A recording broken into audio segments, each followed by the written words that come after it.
Boris Johnson today hit back at Tories and scientists suggesting lockdown could ease faster, as Wales and Scotland warned his roadmap might be too quick. The PM said he was being sensible and prudent with his four-stage plan after attacks on the approach from both sides.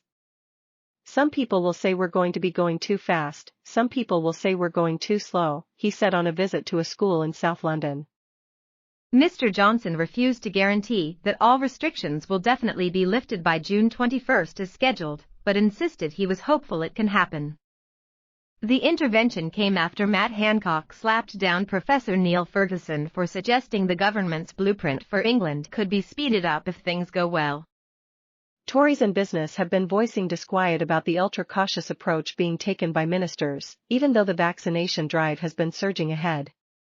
Schools will return on March 8, but there will be almost no further loosening of the draconian curbs before Easter. There will be a 5-week gap between each of the 4 main stages of the plan, with scientists having won the argument in government that time is needed to assess the impact.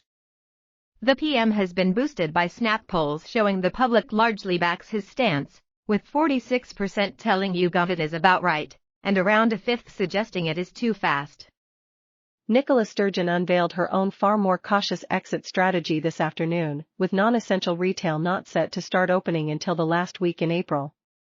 Welsh government experts have also warned that Mr. Johnson's timeline is risky and the outbreak could spiral out of control again.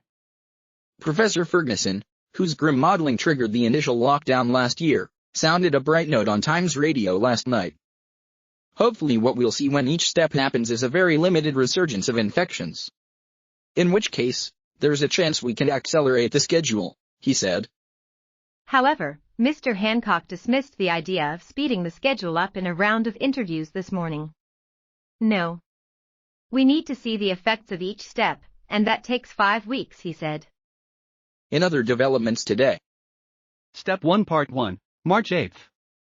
From March 8, all pupils and students will return to schools and colleges across England. So-called wraparound childcare will also be allowed to resume, paving the way for after and before school clubs to reopen. People will be allowed to meet one other person outside for recreation, for example, to have a picnic or to meet for coffee. Care home residents will be able to have one regular named visitor. The government stay-at-home order will remain in place, with travel for non-essential purposes still banned. Step 1 Part 2, March 29.